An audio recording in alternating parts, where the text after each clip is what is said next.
Unbearable Weight of Massive Talent.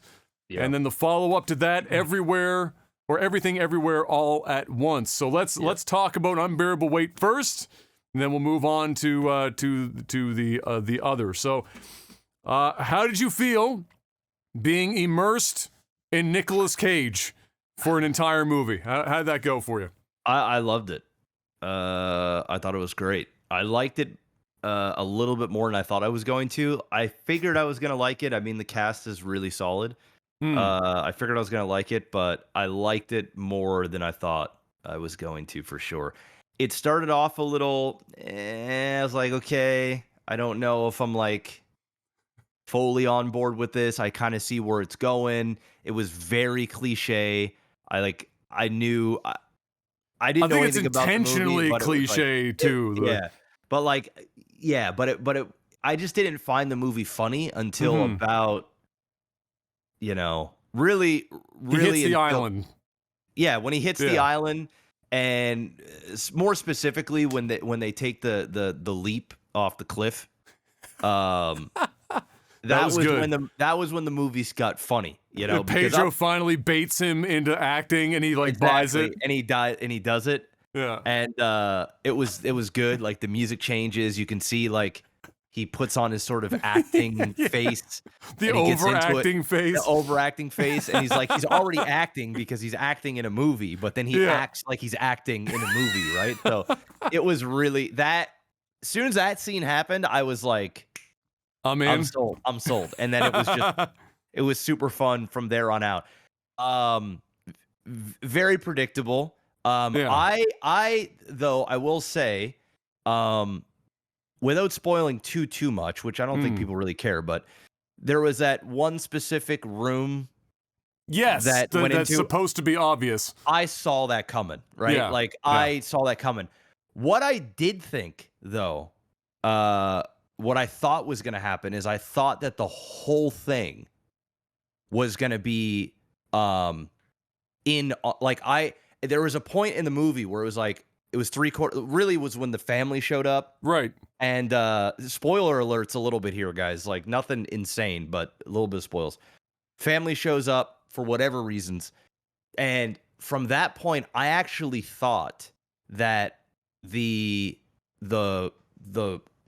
mother and the daughter and Pedro, or whatever his name was in the movie, I forget his name, Jorge or something, I don't know what his name was. I don't even know if it was Jorge, but I don't think it was. I don't know why that remember. came to my mind, but I anyway. can't remember what his name was either. I thought that they were in on all of it. I thought that they were all giving him sort of one more crack at it. I thought that it was going to be, because it was, the action was so, at points it was bad. And of course. Yeah. And so I thought that it was bad for a reason, that they weren't really professional. They weren't, I just thought that, I don't know, there was parts of it that felt real, and then there was other parts that it didn't, and some of the lines that were being said in there as well, that I was like, man, I think that everybody's in on this, and he just doesn't know it yet. And at the very end, when shit really goes down and people were just starting to get picked off, I thought that they, some of the side characters, when sort of they meet their end, I didn't think that they were actually gone. I thought that they were acting like they were gone. Okay. Because there wasn't blood, and there wasn't and it's a rated R movie. You know what I mean? So there was one scene where somebody got shot and there was a bit of blood, but it seemed very action, you know what I mean? And then they're laying on the ground and there's no pools of blood and the music's a little weird. And I'm like, what did that actually, are they faking that? So I was slightly disappointed that wasn't. Well, I think they were I want to say that was kind of intentional though, because when you think about how they treated Pedro's character in terms of, is he or is he not the one the center of all this happening. You know what I mean? Is he the bad guy? Is he not the bad guy? Yeah. So they've got that going on, and then that scene where he convinces him to jump off the cliff, and he's in acting mode, and they do various things, and you know that he's trying to pitch him a movie to begin with. I think part of the fun of the movie was them trying to constantly make you question whether or not what you were watching was like them doing the movie or not doing the movie. Yes. And so I think, but I understand what you mean. It was confusing, but I in my mind when I was watching it, I'm thinking, oh, this is part of the shtick. We're trying to sort out, is this really his movie or is it like really happening? And then because you knew at some point they were going to pull back or something in a theater. Yes, and they were going to but you just didn't know when. I didn't know when was going to happen. I knew that something was along those lines was happening. Yeah. But I thought for sure that everybody and I still thought that Pedro Pascal was a huge fan. Yeah. And he had unlimited money, and so his family got with this guy to not only make his dream come true, but also put Nicolas Cage in his dream. Because because he really wanted to still be a movie star, and so I thought that they were creating this sort of real life fake movie for him, and to be supportive of him. And so, but that wasn't necessarily the story, but it wasn't super far off, but it was, Anyway, I really liked the movie. I just thought it was a lot of fun. It was like you could shut your brain off. Oh, the drug scene was fantastic. Oh, that was great with the wall. The wall. That was my favorite scene in the movie. Even though you can kind of what that scene is going to result in. It didn't matter. Funny. They fucking did it so. Yeah, they sold it so well. That was, I think, my favorite part of the movie was how, in a couple of scenes specifically for Nick, and then in almost every scene for Pedro, how dedicated they were to just fucking doing the shit, even though it was completely ridiculous. The commitment level was 100%. Pedro didn't show up to just have some fun and go home. That motherfucker, overacted the hell out of the whole movie. Nick overacted the fuck out of the whole movie. It was beautiful. It was amazing.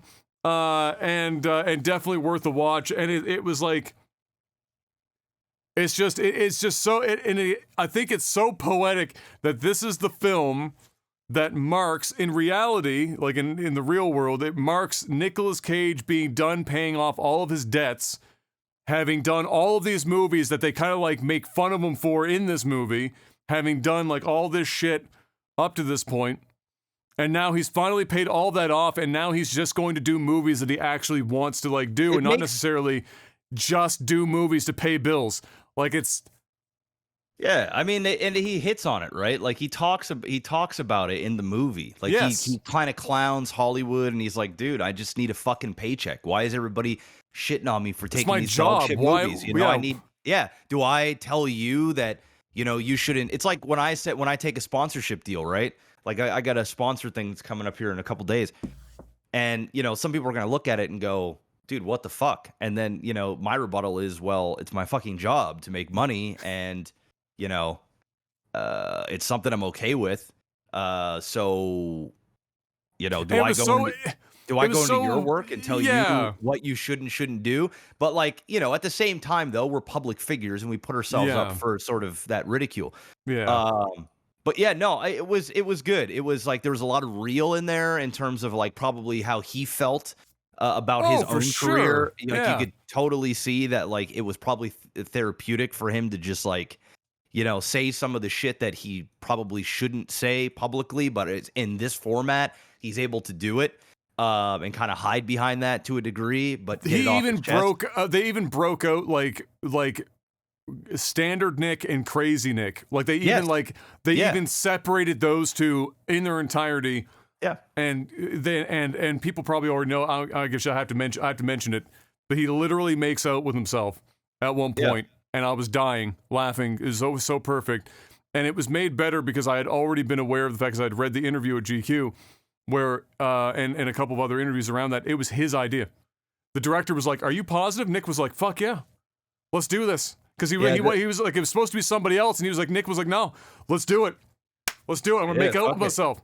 Yeah, it's like my old video that I used to make with the toga, and I used to kiss myself. Yes, at the end, yes, exactly. You know? It sort of reminded me of the only travesty is this movie didn't even make $30 million, man. Like no, which I think it deserves a hell of a lot bigger. I mean, it only cost them $30 million to make. It made $28.5 million worldwide.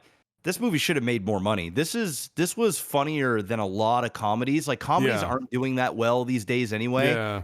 And you see like a lot of comedies just going on Netflix and like Netflix. But you gotta convince people to go to a theater to watch comedy now. They could have sold this movie to like Netflix or something, and it probably would have done really well. And they probably will still go on some sort of big streaming service. Yeah. But I mean, the movie is funny. I would highly suggest if you guys are a fan of Nic Cage or Pedro Pascal, or both. If you're fans of both, you should really see this. Oh, for sure. It's a good time. It was a good, fun movie. I think it's going to do really well in streaming and do well in like airplanes and different. I think that's where it's going to make all of its money. It's going to be like some movies that they just don't do much in a box office, and then they get to streaming, and all of a sudden they make their money there.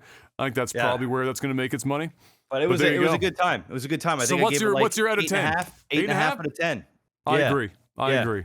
Yeah. It's a movie I'll only ever watch once, but it's a good time. It's a good time. There's a lot of movies I'll only watch once, even if they're really good. You know, not every movie needs to be seen 15 times, but I'm happy I watched it. That's for sure.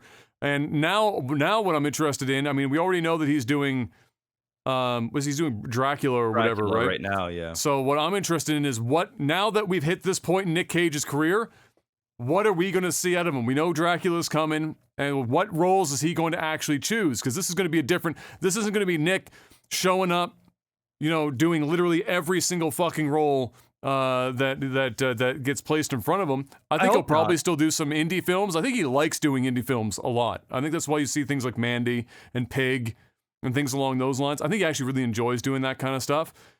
But I don't think you're going to see him be so prolific where he's just cranking shit out like fucking like all the time. Yeah, we'll see. We'll see, because he's been in some fucking bad movies over the last decade, right? So terrible. But the last few years has been a resurgence. So hopefully he just doesn't piss that away and go back to his crap that they pay him like, you know, $1 million to show up and say, you know, 20 lines in a movie. That's garbage. Exactly.